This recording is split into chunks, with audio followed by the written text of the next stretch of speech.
Morning બાળકો, હવે આજે આપણે ધોરણ 5 અંગ્રેજીમાં યુનિટ 6 સ્વાધ્યાય પોથીમાંથી સમજૂતી મેળવીએ. આપણે બાળકો પાઠ ની સમજૂતી મેળવી, વાર્તા સ્ટેફર્ડ બોય વિશેની સમજૂતી મેળવી. હવે તેને અનુલક્ષીને અહીંયા આપણે પાઠના આધારે ખાલી જગ્યાઓ પૂર્ણ કરીશું.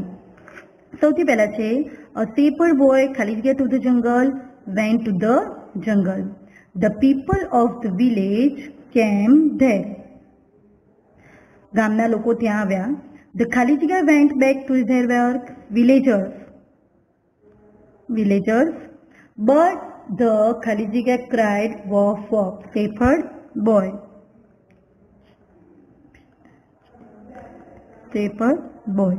He ખાલી જગ્યા it was great joke. He thought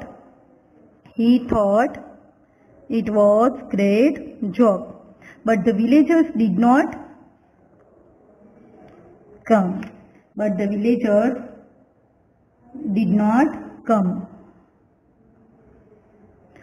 He ખાલી જગ્યા the villagers. He ખાલી જગ્યા the villagers.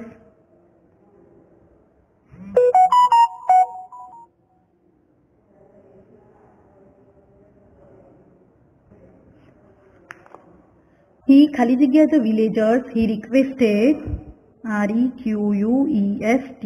requested the villagers. The boy ખાલી જગ્યા his sheep lost his sheep. He watched his flock of sheep. The boy ખાલી જગ્યા to the villagers. The boy ખાલી જગ્યા to the ran to the village.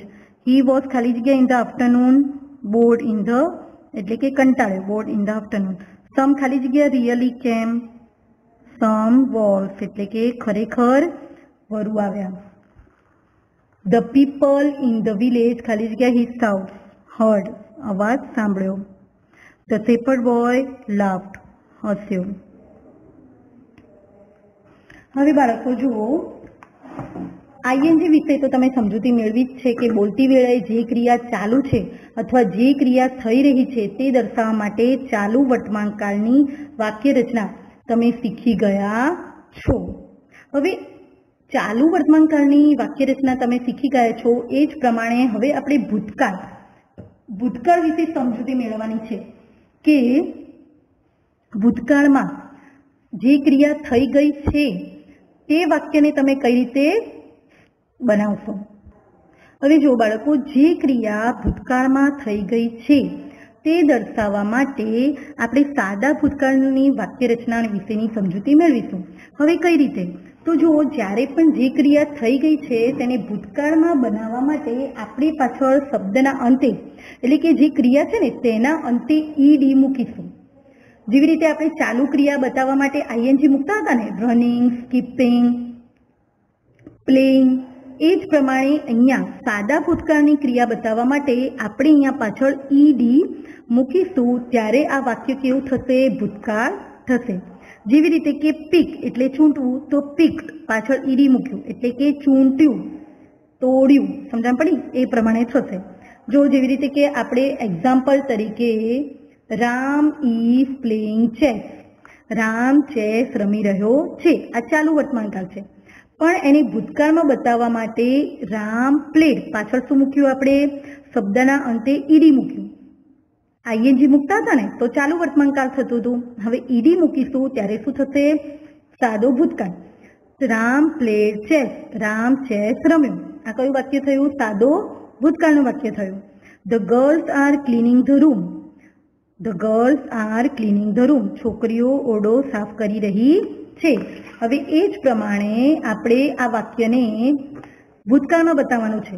The girls are clean પાછળ ED મૂક્યું. The girls are clean the room. છોકરીઓ ઓરડો સાફ કર્યો. હવે બાળકો, આપણે આઈએનજી વિશેની સમજૂતી મેળવી હતી ને, એ જ રીતે અહીંયા જુઓ, તમારી સ્વાધ્યાય પોથીમાં અમુક શબ્દો આપેલા છે. તેના અંતે આપણે ઈડી કે ડી મૂકીએ ત્યારે તે વાક્ય કેવું બની જાય? ભૂતકાળ. જેવી રીતે વોક એટલે ચાલવું, પાછળ ઈડી મૂક્યું, વોક્ડ એટલે ચાલ્યું. JUMP જમ્પ એટલે કૂદવું, પાછળ ઈડી મૂક્યું, જમ્પ્ડ એટલે કૂદ્યું. પીક એટલે ચૂંટવું, પિક્ડ એટલે ચૂંટ્યું. જો બાળકો તમે જોઈ શકો છો કે દરેક વાક્યમાં પાછળ ઈડી મૂક્યું છે. અહીંયા જેની પાછળ ઈ છે તેમાં એક જ ફક્ત ડી મૂકીશું એટલે આખું વાક્ય કેવું થઈ જશે? ભૂતકાળ. હવે એ જ પ્રમાણે અમુક શબ્દો છે તેના અંતે આપણે મૂળાક્ષરોને બેવડાવીને ઈડી મૂકીશું. તમને વધારે સમજવામાં તકલીફ નહીં પડે કારણ કે તમે આઈએનજી શીખેલા છો. તેમાં પણ તમે જોયું હતું કે અમુક શબ્દોની અંતે આઈએનજી મૂકવા માટે છેલ્લો અક્ષર આપણે ડબલ એટલે કે બેવડાવતા હતા. એવી જ રીતે અહીંયા પણ છે કે અમુક શબ્દોના અંતે જેવી રીતે કે સ્ટોપ તો ડબલ પી કરીને ઈડી મૂકીશું સ્ટોપ. HOP હોપ તો ડબલ પી કરીને હોપ. સ્કીપ એમાં પણ આપણે ડબલ પી કરીને ઈડી. બેટ એમાં પણ આપણે ડબલ ટી કરીશું ને ઈડી. અને CLAP ક્લેપ તાળી પડવી એમાં પણ આપણે ડબલ પી કરીને ઈડી. તમને બધાને ખબર જ છે કે આમાં પણ આપણે હોપ, સ્કીપ, બેટ, ક્લેપ આ દરેક વાક્યમાં આપણે જ્યારે સાદા વર્તમાનકાળનું શીખ્યું હતું ને ચાલુ વર્તમાનકાળનું ત્યારે પણ આપણે દરેક વાક્યને ડબલ છેલ્લો અક્ષર ડબલ કરી અને પછી આઈએનજી મૂકતા હતા. એ જ પ્રમાણે અહીંયા પણ તમારે છેલ્લા અક્ષરને છેલ્લા મૂળાક્ષરને બેવડાવી અને પછી ઈડી મૂકવાનો છે. હવે બાળકો અહીંયા આ શબ્દો જે છે ભૂતકાળના રૂપો અનિયમિત છે. હવે આ જે શબ્દો છે તેને તમારે કમ્પ્લીટલી લખીને તૈયાર કરવા પડશે. જેવી રીતે કે આમાં કોઈ જ નિયમ નથી.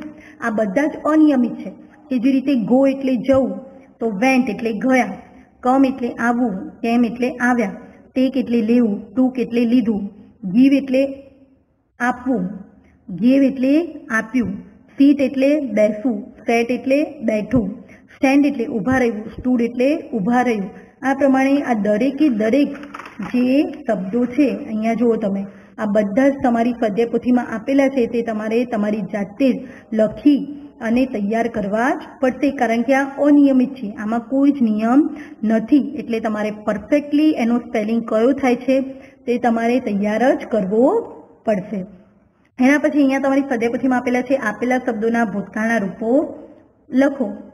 અહીંયા તમારે તમારી સ્વાધ્યાયપોથીમાં ઉપર જોઈ અને એ લખી દેવાના છે. બાકી હું તમને અહીંયા PDF મોકલીશ તે PDFમાં જોઈ અને પૂર્ણ કરવાનું રહેશે. અહીંયા પણ તમને ખાલી જગ્યા આપેલી છે થોડીક સમજૂતી મેળવી દઈએ. જે રીતે કે સોનલ ખાલી જગ્યા હોમ, કમ છે શું છે કમ તો કમનો ભૂતકાળ થશે કેમ, સોનલ કેમ હોમ. અનિલ ખાલી જગ્યા લાસ્ટ બેટ, અનિલ ખાલી જગ્યા લાસ્ટ શું છે બેટ. તો એનું આપણે આ પ્રમાણે બાળકો તમને સ્વાધ્યાય પોથીમાં જે પણ લખી અને PDF મોકલવામાં આવે તે તમારે જોઈ અને સારા અક્ષરે પૂર્ણ કરવાની રહેશે. Thank you.